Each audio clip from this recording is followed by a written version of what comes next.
Hello everyone, welcome back to the channel ignited study minds. आज हम BPSC की तरफ से जो एग्ज़ाम लिया गया है 20 अगस्त को, असिस्टेंट ऑडिट ऑफिसर यानी कि AAO का, उसके क्वेश्चन को डिस्कस करने वाले हैं। इसमें आपको 1 से लेकर के 150 क्वेश्चन सभी के डिस्कशन मिल जाएंगे। दोस्तों, मैंने इस वीडियो को थोड़ा लेट से इसलिए आया क्योंकि मैंने बहुत से रिसर्च और डेवलपमेंट और सारे क्वेश्चन को सही आंसर ढूंढने के बाद मैंने ये वीडियो बनाया। यूट्यूब पर आपको बहुत सारे वीडियो एग्ज़ाम होने के तुरंत बाद ही उपलब्ध हो जाते हैं, लेकिन उनमें बहुत सारे क्वेश्चन गलती हो जाते हैं और गलत बताए जाते हैं जल्दीबाजी के कारण। इसीलिए मैंने थोड़ा टाइम लेकर इस वीडियो को बनाया है ताकि ज़्यादा से ज़्यादा क्वेश्चन को मैं सही आपके तौर पे आंसर की प्रस्तुत कर सकूं। और इस वीडियो को देखने का फ़ायदा ये भी है कि आने वाले जो समय में बीपीएससी 67 का पीटी होगा उसमें आपको बहुत ज़्यादा हेल्प मिलेगा कि किस तरह के क्वेश्चन आएंगे और लेवल बढ़ा है या घटा है, पैटर्न किस तरीके का है, या कोई नए सब्जेक्ट से भी क्वेश्चन पूछा जा रहा है। तमाम तरह की चीज़ें आपको इस वीडियो को देखने के बाद पता चलेगा। और साथ ही बात करें दोस्तों, तो आप इससे देख सकते हैं कि पैटर्न में कोई बदलाव हुआ है या नहीं, या हमें करंट अफेयर पढ़ना है तो कितना दिन का पढ़ना है, क्योंकि इसमें लास्ट अगस्त में एग्ज़ाम हुआ और जुलाई तक का करंट अफेयर दिया है। तो बहुत सारी बातें हैं जो आप बीपीएससी पीटी की एग्ज़ाम दे रहे हैं, तो उसको देने से पहले आपको ये जान लेना काफ़ी ज़्यादा ज़रूरी है। तो चलिए शुरू करते हैं। सबसे पहला क्वेश्चन शुरू करते हैं दोस्तों। तो सबसे पहला क्वेश्चन इसमें पूछा गया है कि हिंदू मुस्लिम एकता एवं गांधी के आदर्शों का प्रसार हेतु सितंबर 1921 में मदरलैंड समाचार पत्र का प्रारंभ किसने किया। तो इसका जो आंसर होगा दोस्तों, ये मजरूल हक दिया गया है। तो मजरूल हक इसका राइट आंसर हो जाएगा, यानी कि आंसर बी इसका राइट हो जाएगा। फिर उसके बाद देखिए दोस्तों, तो बिहार में नेशनल कॉलेज एवं उसके भवन विद्यापीठ का उद्घाटन फरवरी 1922 में किसने किया था। तो यहाँ पे महात्मा गांधी, यहाँ पे भी इसका क्वेश्चन आंसर सी हो जाएगा। तो इसमें बहुत सारे आपको टिक आउट दिखे होंगे दोस्तों, लेकिन इसमें बहुत सारे टिक आउट जो है वो गलत हैं। मैं आपको जो बताऊंगा आपको उसी के साथ चलना है। फिर उसके बाद तीसरा जो क्वेश्चन है, इसमें कह रहा है कि 1937 में प्रांतीय स्वायत्तता के अंतर्गत बिहार का स्थान बिहार के प्रथम प्रधानमंत्री कौन थे। तो मोहम्मद यूनुस थे। कई सारे लोग श्री कृष्ण सिंह को कहेंगे, लेकिन इन्होंने क्या किया था कि मोहम्मद यूनुस ने सबसे पहले प्रधानमंत्री का पद संभाला था, लेकिन तुरंत ही उन्होंने इस्तीफा दे दिया था और उसके बाद श्री कृष्ण। तो इसका आंसर हो जाएगा Mohammad Yunus, answer option number A. फिर उसके बाद देखेंगे कि 1940 में बिहार में कृषि भूमि संबंधी कृषक आंदोलन के साप्ताहिक हिंदी मुख्य पत्र का नाम क्या था। तो वो था दोस्तों हुकार। यहाँ पे जो ऑप्शन है ये हुकार हो जाएगा। फिर उसके बाद अगर देखें दोस्तों, तो यहाँ पे उसके बाद 5 नंबर अगर क्वेश्चन को देखें, तो सूरत विभाजन 1907 के बाद भारतीय राष्ट्रीय कांग्रेस पर किसका नियंत्रण हुआ। तो सूरत विभाजन के बाद जो है भारतीय राष्ट्रीय कांग्रेस पर नरमपंथी का हो गया था अधिकार, क्योंकि जो गर्मपंथी या क्रांतिकारी थे वो तो इससे बिल्कुल ही अलग हो गए थे। फिर उसके बाद अगर देखा जाए तो भारतीय राष्ट्रीय कांग्रेस के प्रथम मुस्लिम अध्यक्ष थे। तो ये तो बहुत इजी क्वेश्चन है, ये है बदरुद्दीन तैयब जी। फिर उसके बाद अगर देखा जाए तो मुस्लिम लीग के पाकिस्तान प्रस्ताव के पहले दो राष्ट्र के सिद्धांत को किसने प्रतिपादित किया। तो द्विराष्ट्र के सिद्धांत को मोहम्मद अली जिन्ना ने ये प्रस्तावित किया था। फिर उसके बाद अगर देखें तो चटगांव शस्त्रागार हमला किसने किया।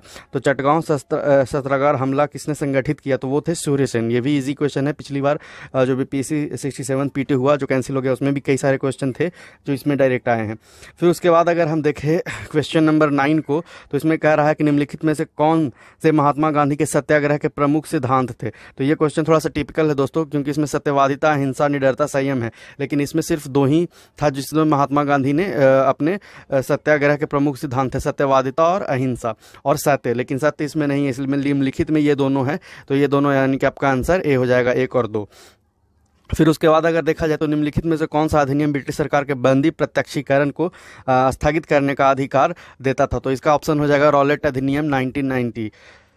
फिर उसके बाद देखें तो इनमें से कौन से अखिल भारतीय मुस्लिम लीग के संस्थापक नहीं थे। तो इसमें जो है आपको ए जिन्ना संस्थापकों में नहीं थे, ये पहले अध्यक्ष के रूप में हुए थे लेकिन संस्थापक नहीं थे। बाकी आगा खान, नवाब समीउल्लाह, नवाब मोहसिनुल हक हो सकता है। इसमें क्या होता है कि इसमें कुछ डाउट भी हो सकता है कि आपको बीपीएससी ई ऑप्शन के साथ आपको कहे कि इसका ऑप्शन ई हो जाएगा, तो इसमें थोड़ा सा संशय है।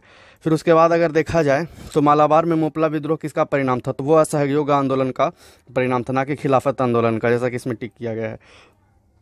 फिर कह रहा है कि हाथी कती खादी के वस्त्रों में 1877 में शाही दरबार में कौन सम्मिलित हुआ। तो इसमें गणेश वासुदेव जोशी, ये सही है, बी ऑप्शन हो जाएगा। फिर उसके बाद देखें तो स्वदेश बांधव समिति का संस्थापक कौन था। तो स्वदेश बांधव समिति के संस्थापक बहुत ही इजी क्वेश्चन, अश्विनी कुमार दत्त हैं, ऑप्शन नंबर ए। फिर उसके बाद बिहार में स्थापित स्वराज दल की शाखा का संयोजक कौन था? तो बिहार में स्थापित स्वराज दल की शाखा का संयोजक थे श्री कृष्ण सिंह। श्री कृष्ण सिंह।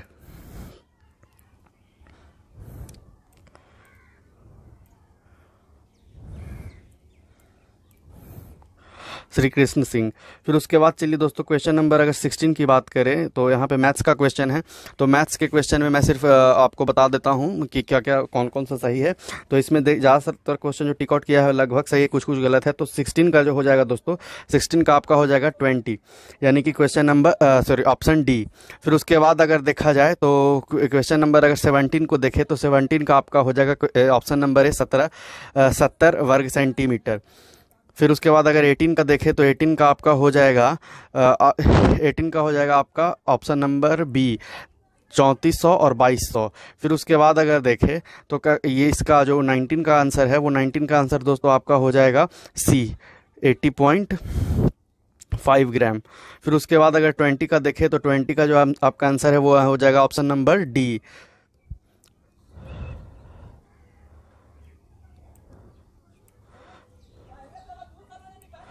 फिर उसके बाद अगर देखें 21 का तो हमारे पास जो 21 है दोस्तों, 21 का आंसर हो जाएगा ए। फिर उसके बाद अगर देखा जाए तो 22 का जो आंसर है वो हो जाएगा, वो हो जाएगा आपके पास, वो हो जाएगा 22 का आंसर हो जाएगा आपके पास बी सही है इसका इसमें। चलिए, और 23 का इसमें अगर देखा जाए तो दोस्तों 23 का इसमें ई हो जाएगा। इसमें कोई ई ऑप्शन सही है, इसमें कोई भी ऑप्शन सही नहीं है, ई ऑप्शन इसमें सही है। फिर उसके बाद अगर देखा जाए तो एक विद्यालय में प्रत्यक्ष, यानी कि भी मैथ्स का क्वेश्चन है, इसमें जो है आपका ऑप्शन नंबर सी सही है। चलिए, फिर 25 में भी मैथ्स के क्वेश्चन है, तो 25 में भी आपका क्या हो जाएगा कि 25 में भी आपका सी है। फिर उसके बाद 26 देखते हैं, 26 हाँ, नई नस्लों के प्रादुर्भाव के क्या कारण है? तो ये आपका ऑप्शन सी सही है, प्रतिद्वंदिता और उत्परिवर्तन। क्रैफिश के रक्त का रंग कैसा होता है? तो क्रैफिश के रक्त का रंग यानी कि ब्लड का कलर नीला होता है। इलेक्ट्रॉन परिवहन सिस्टम निम्नलिखित में से कहाँ होता है? तो इलेक्ट्रॉन परिवहन सिस्टम निम्नलिखित में से माइटोकॉन्ड्रियल मैट्रिक्स और क्रिस्टी में होता है, यानी कि इसका जो ऑप्शन होगा आपका दोस्तों, इसका ऑप्शन ई आपका हो जाएगा, ई हो जाएगा, ना कि ABCD में से कोई। इसका ऑप्शन ई होगा क्योंकि इन दोनों में ही पाया जाता है इलेक्ट्रॉन परिवहन। फिर उसके बाद देखा जाए तो बीज में निम्नलिखित में से क्या होता है? तो बीज में निम्नलिखित में से इसका भी ऑप्शन ई हो जाएगा दोस्तों, उपयुक्त सभी या ई हो सकता है इसका ऑप्शन। फिर चलिए देखते हैं कि फल में निम्नलिखित में से क्या होता है?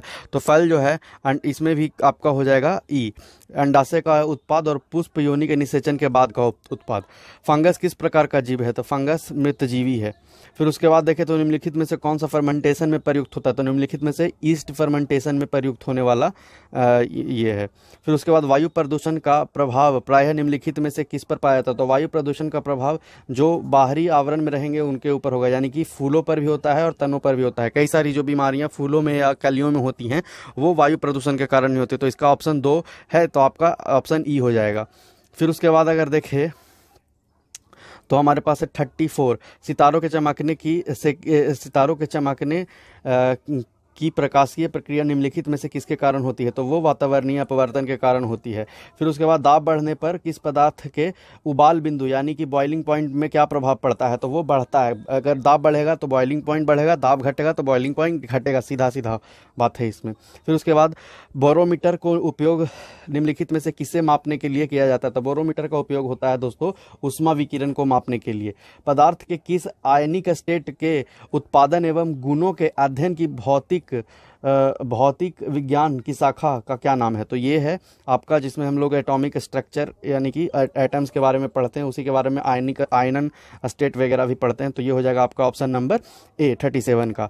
फिर चलिए 38 में देखते हैं। तो 38 हम जानते हैं कि V = IR फॉर्मूला से यहाँ पे 1 ओम आपका ऑप्शन हो जाएगा। अगर आप डिटेल डिस्कशन चाहते हैं तो मैं कमेंट कीजिएगा, मैं इसके ऊपर हर एक क्वेश्चन को डिटेल में डिस्कस करके भी कर सकता हूँ, लेकिन मैं वीडियो ज़्यादा लंबा नहीं करना चाहता हूँ। जो लोग एग्ज़ाम दिए हैं उनको मिलाने के लिए मैं ये शॉर्ट वीडियो, सिर्फ ऑप्शन बता रहा हूँ।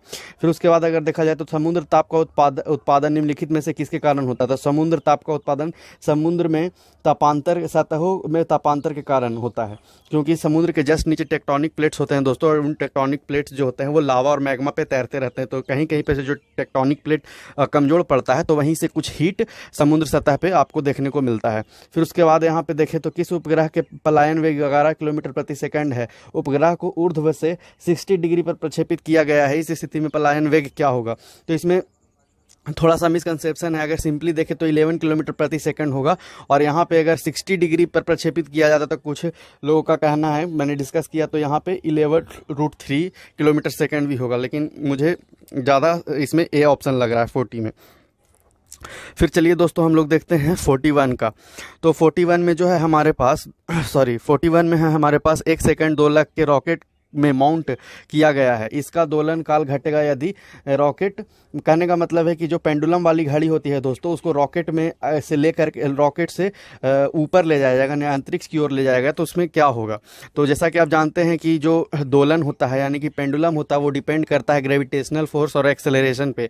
तो वो जैसे कि धरती पे भी अगर आप देखेंगे तो जो पेंडुलम वाली घड़ी है वो विषुवत रेखा की तरफ जब आती है तो ग्रेविटेशनल फोर्स ज़्यादा होने के कारण ग्रेविटेशनल फोर्स विषुवत रेखा के ओर कम होने के कारण उसका स्पीड धीरे हो जाता है, और ध्रुवों की ओर ले जाने पर गुरुत्वाकर्षण बढ़ता है, इस कारण से वहां पे वो तेज हो जाता है। तो यहाँ पे क्या होगा कि जब पृथ्वी से दूर जाएगा कोई भी चीज़ तो उसमें क्या होगा, ग्रेविटेशनल फोर्स कम होगा, तो इसमें क्या होगा कि ऊपर की ओर समान वेग से बढ़ता है।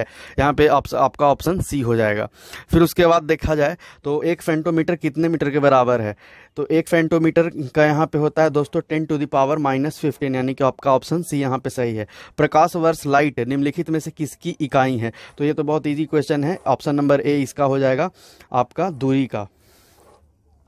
फिर चलिए हम लोग देखते हैं निम्नलिखित में से कौन सा दर्दनाशक है? तो इनमें से पेनिसिलिन, स्ट्रेप्टोमाइसिन, क्लोरोमाइसिन, ये सभी एंटीबायोटिक हैं। यहाँ पे नोवल जीन जो है वो आपका दर्दनाशक है, यानी कि पेन किलर है।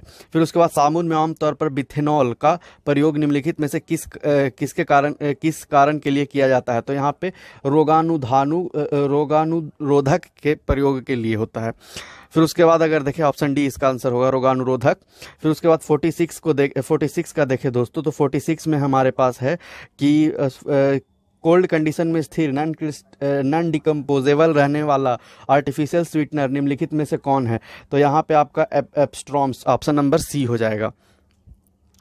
फिर उसके बाद देखें तो मनुष्य में यकृत ग्लाइकोजन को उत्तेजित करने के लिए तनावपूर्ण स्थिति में निम्नलिखित में से कौन सा हार्मोन पैदा होता है? तो ये भी इजी क्वेश्चन है, एड्रेनलिन इसका हो जाएगा दोस्तों, ऑप्शन सी।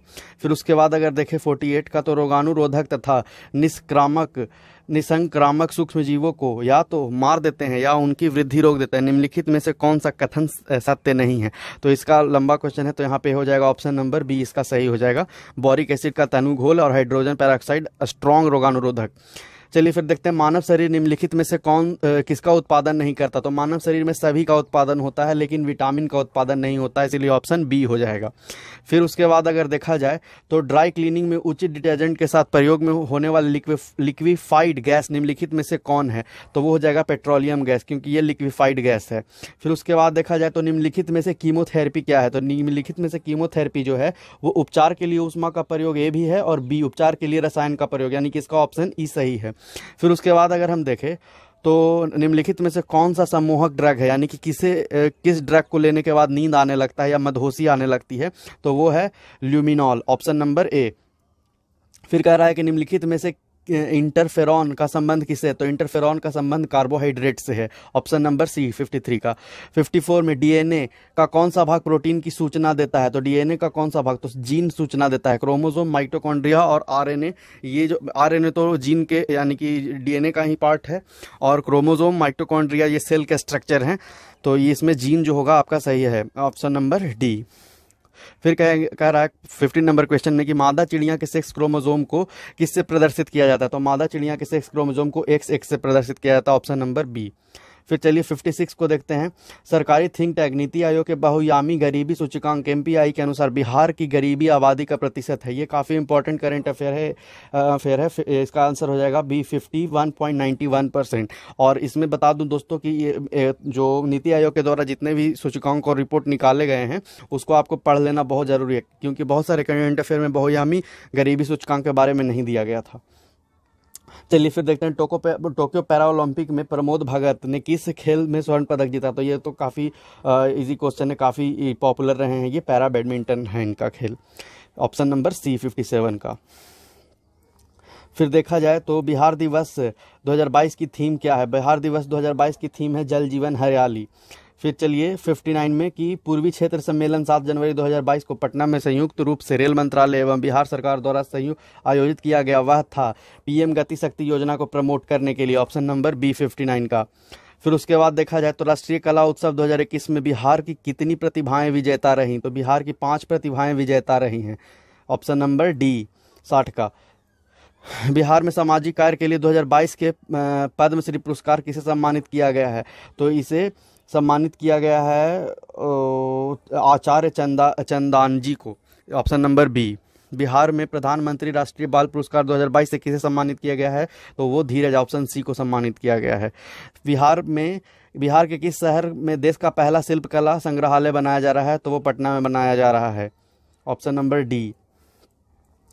जापान के सबसे लंबे समय तक रहने वाले प्रधानमंत्री कौन थे। तो वो शिंजो आबे थे, जिनको हाल ही में गोली मारकर हत्या कर दी गई थी। ऑप्शन नंबर B 64 का।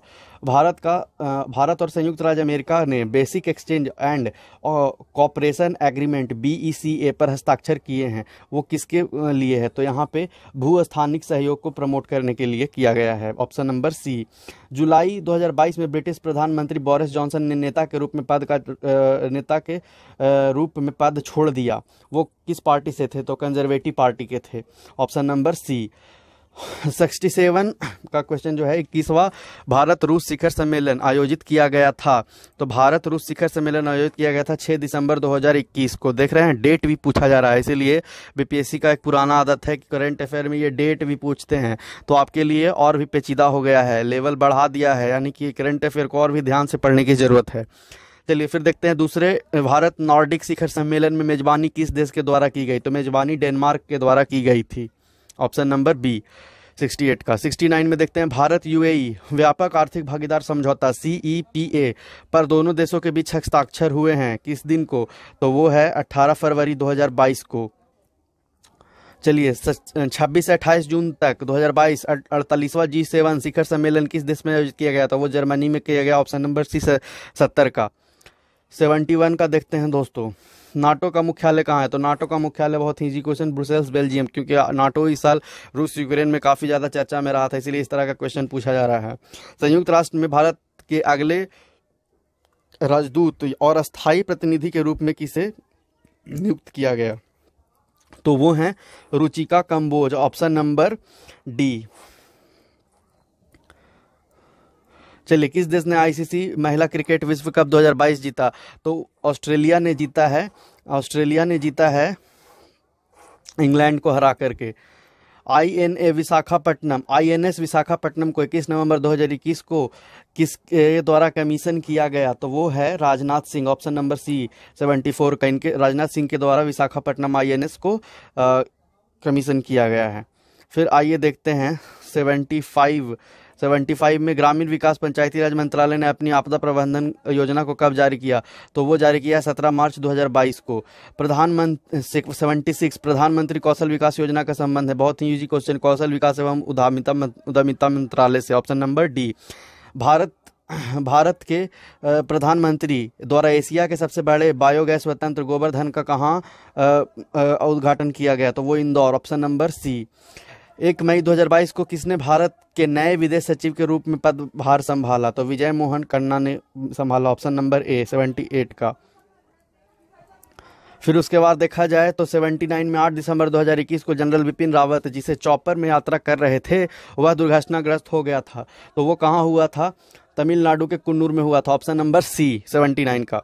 बुलेट ट्रेन परियोजना 500 किलोमीटर की दूरी तय करेगी। यह कहाँ से कहाँ चलेगी। तो यह अहमदाबाद से मुंबई के बीच चलेगी। ऑप्शन नंबर सी 80 का। राजनाथ सिंह 81, क्वेश्चन नंबर 81, राजनाथ सिंह ने कल्पना चावला अनुसंधान केंद्र का उद्घाटन कहाँ किया? तो वो किए हैं option number D Chandigarh university में। फिर चलिए 82 का, भारत में पहला कागज रहित उच्च न्यायालय कौन सा है? तो कागज रहित उच्च न्यायालय केरल उच्च न्यायालय है। केरल क्योंकि इस तरह के इनोवेटिव रिनोवेशन को अपने यहाँ करते रहता है, तो कई सारे ऑप्शन में जो आपको थोड़ा सा एडवांस लगेगा वो केरल ही हो जाएगा। फिर उसके बाद देखें तो 83 में मिशन वात्सल्य किसके अंतर्गत आता है? तो मिशन वात्सल्य महिला और बाल विकास मंत्रालय के योजना है। फिर उसके बाद देखें तो बाल सहायता योजना के तहत बिहार के मुख्यमंत्री द्वारा कोविड-19 से अनाथ हुए बच्चों के पुनर्वास के लिए कितनी राशि की घोषणा की गई है 18 वर्ष की आयु होने तक? तो वो है ऑप्शन नंबर डी 1500 रुपये 84 का।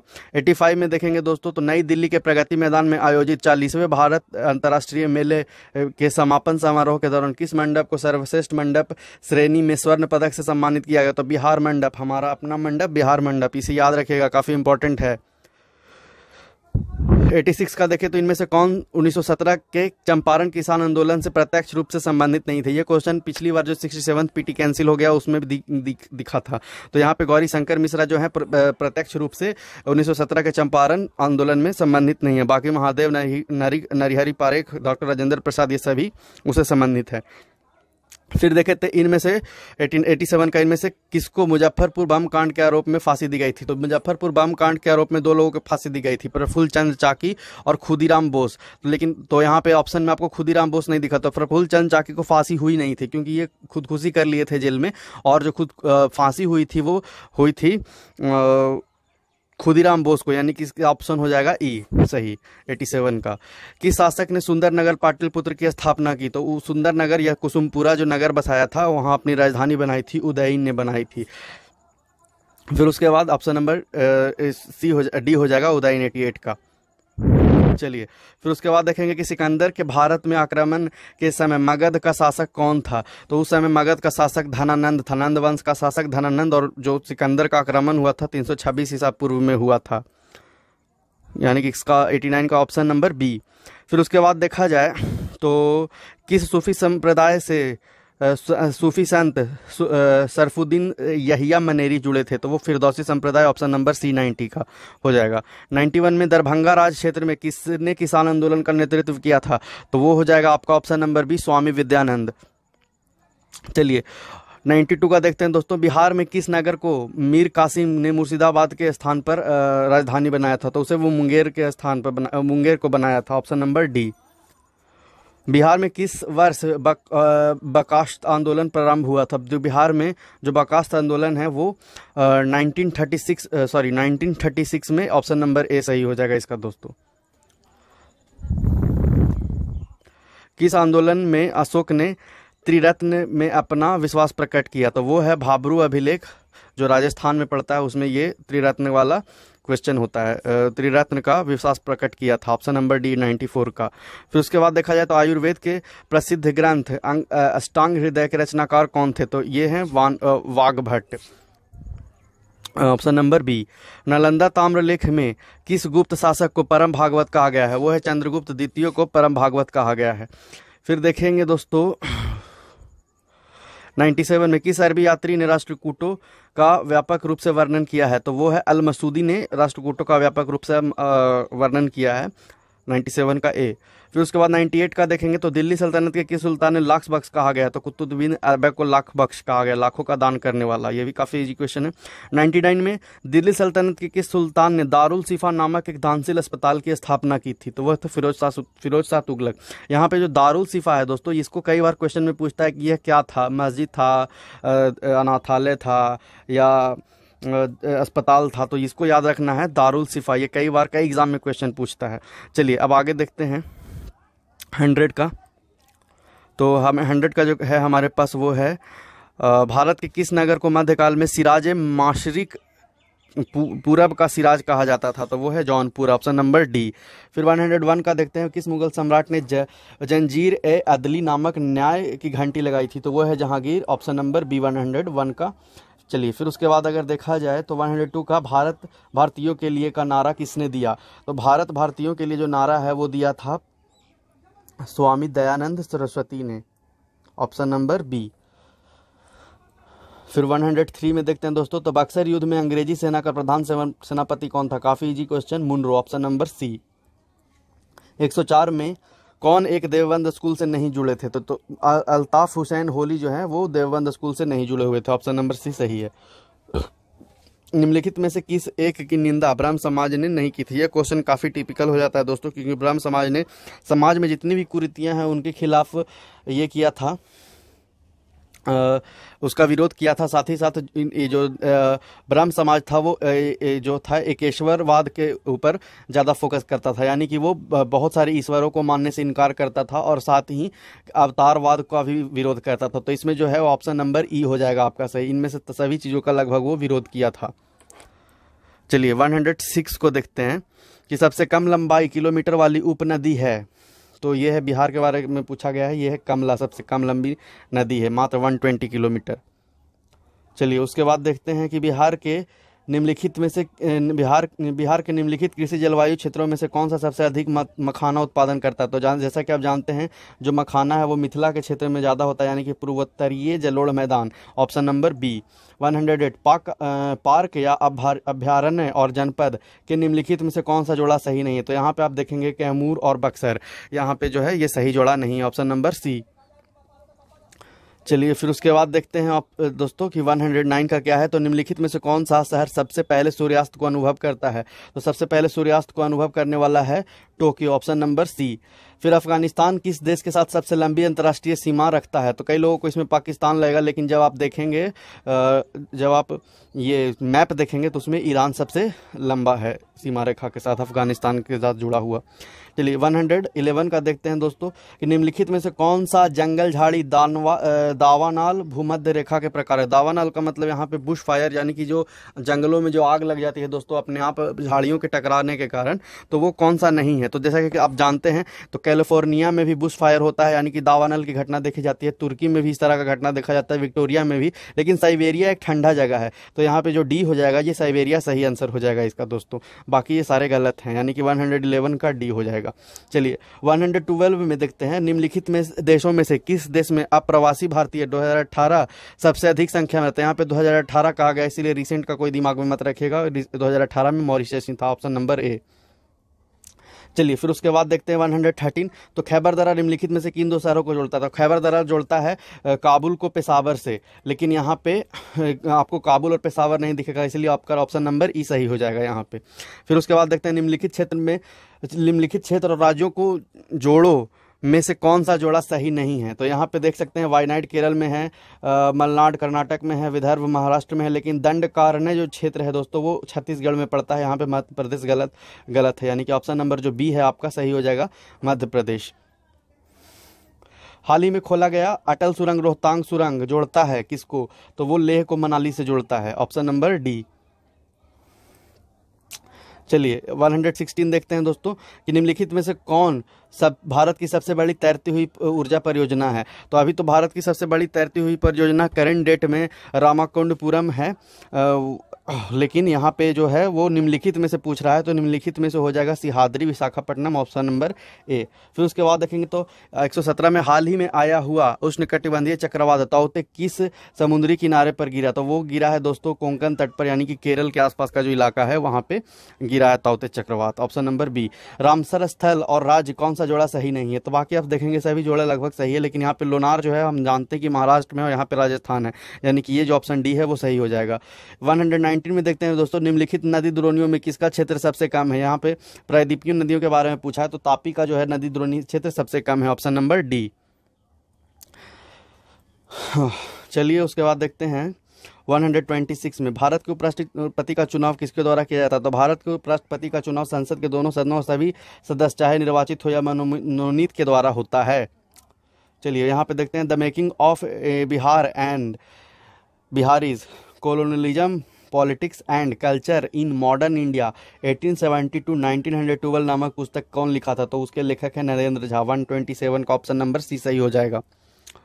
फिर उसके बाद देखते हैं निम्नलिखित में से 128 का निम्नलिखित में से कौन सा एक भारत के राष्ट्रपति का संवैधानिक अधिकार नहीं है। तो पुनर्विचार के लिए विधेयक, धन विधेयक या वित्तीय विधेयक को भेज सकते हैं, पुनर्विचार के लिए विधायी विधेयक की वापसी भी कर सकते हैं, कानून की अदालतों द्वारा दोषी ठहराए गए लोगों को क्षमा प्रदान कर सकते हैं, लेकिन लोकसभा भंग करने का जो अधिकार है दोस्तों वो उनके पास नहीं है। करते हैं ये अधिकार भी है, लेकिन ये वो प्रधानमंत्री की या प्रधानमंत्री या मंत्रिमंडल की सलाह पर करते हैं। तो लोकसभा भंग करने का जो है इसमें थोड़ा सा डिस्प्यूट है। मे भी इसका ऑप्शन जो हो जाएगा, इसका जो है आंसर वो ई ऑप्शन हो सकता है या तो डी ऑप्शन हो सकता है। इसमें थोड़ा सा मिसकंसेप्शन है तो मैं बता दे रहा हूँ।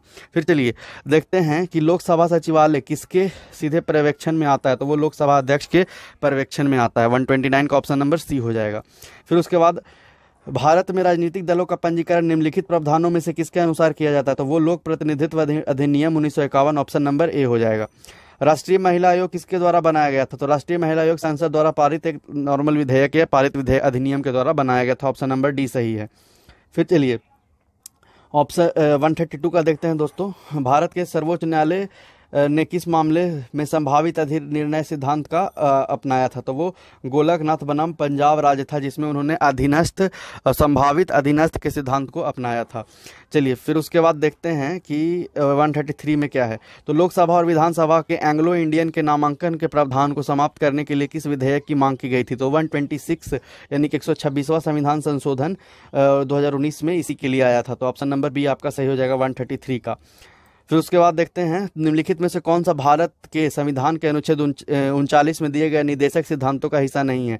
तो निर्देशक सिद्धांतों के हिस्सा की बात करें दोस्तों, तो ये लोगों के पोषण स्तर, ऑप्शन नंबर अगर आप 1 पढ़ेंगे तो लोगों के पोषण के स्तर को बढ़ाने तथा उनके स्वास्थ्य में सुधार का जो है ये वो 47A का टॉपिक है। इसलिए 39 में ये तीनों तो आपको मिल जाएंगे, यानी कि ए है। इसका सही जो आंसर है वो ए है।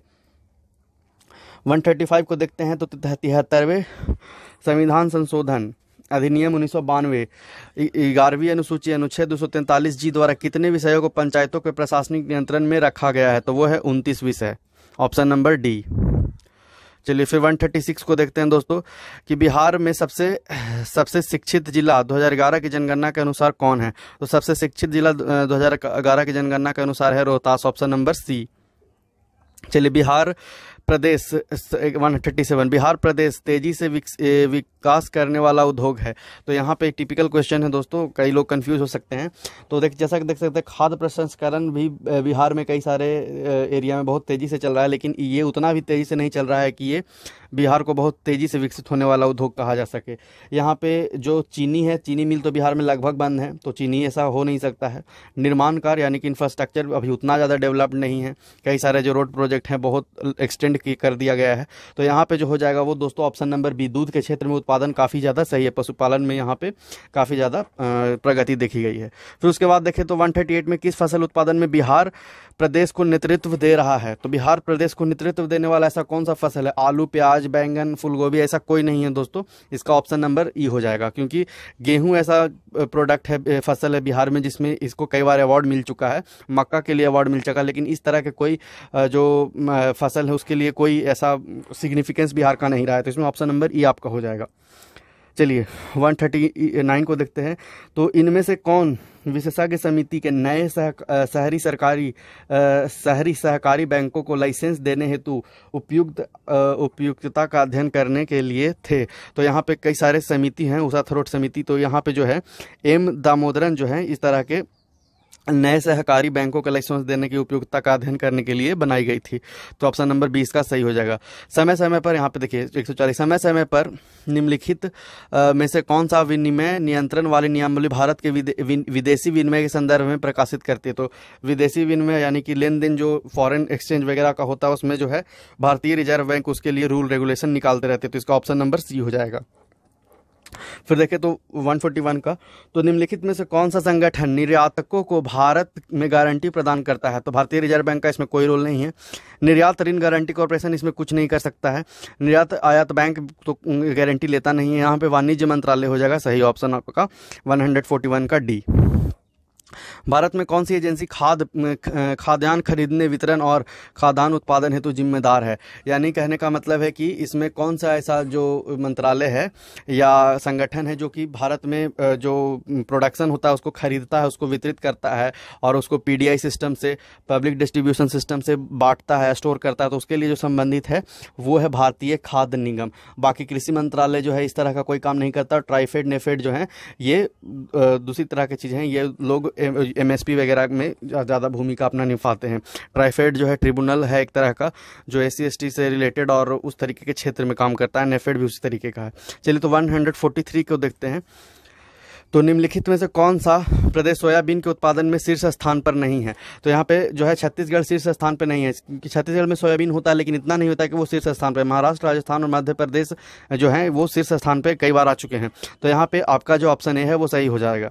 चलिए देखते हैं 144 को। निम्नलिखित में से भारतीय जनसंख्या की एक सबसे महत्वपूर्ण विशेषता कौन सी है?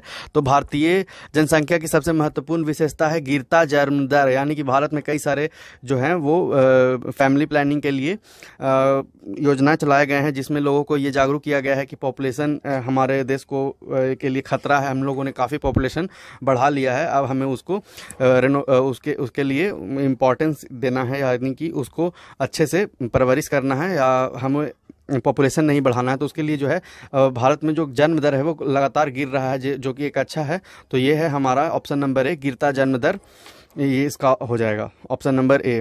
फिर देखेंगे दोस्तों 145 को। तो निम्नलिखित में से कौन भारत सरकार की ओर से न्यूनतम समर्थन मूल्य निर्धारित करता है? तो भारत सरकार की ओर से आर्थिक मामलों की मंत्रिमंडलीय समिति जो है न्यूनतम समर्थन मूल्य निर्धारित करती है। यूपीएससी में भी कई बार क्वेश्चन पूछा जा चुका है।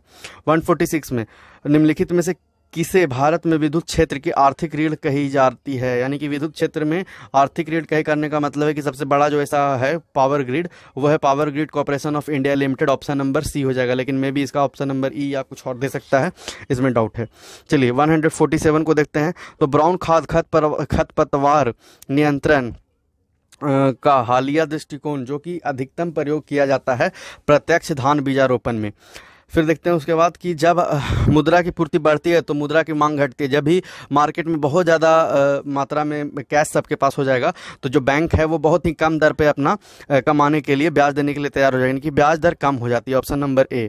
चलिए फिर उसके बाद देखते हैं 149। 2011 की जनगणना के अनुसार निम्नलिखित में से कौन सा बिहार में अधिक जनसंख्या वाला जिला है? तो यहाँ पे थोड़ा सा टिपिकल क्वेश्चन है, तो यहाँ पे जो है वो ऑप्शन नंबर हमारा ई भी हो सकता है, क्योंकि कई बार होता है कि इस तरह के क्वेश्चन में बीपीएससी ई दे देती है लेकिन निम्नलिखित को ध्यान नहीं देती है। तो निम्नलिखित में से अगर देखा जाए तो वो आपका है पूर्णिया। फिर देखे दोस्तों, तो भारत में सकल घरेलू उत्पाद की गणना के लिए कौन सा मंत्रालय जिम्मेदार है? तो सकल घरेलू उत्पाद के लिए हमारे पास केंद्रीय सांख्यिकी और कार्यक्रम निष्पादन मंत्रालय। ऑप्शन नंबर डी हमारा सही हो गया। तो इस तरीके से मैंने आपको 1 से लेकर के 150 तक का जो क्वेश्चन है उसको डिस्कशन करवाया। यहाँ पे थोड़ा सा इस पीडीएफ में एक प्रॉब्लम ये है दोस्तों कि आपको 5 क्वेश्चन यहाँ पे नहीं मिलेंगे, 121 से लेकर के 126 तक। अब जो पीडीएफ मुझे मिला उसमें ये क्वेश्चन नहीं थे, तो मैं भी उन क्वेश्चन को ढूंढ करके मैं आपको किसी और पार्ट में या छोटा सा वीडियो बना दूंगा। जैसा कि आप देखेंगे तो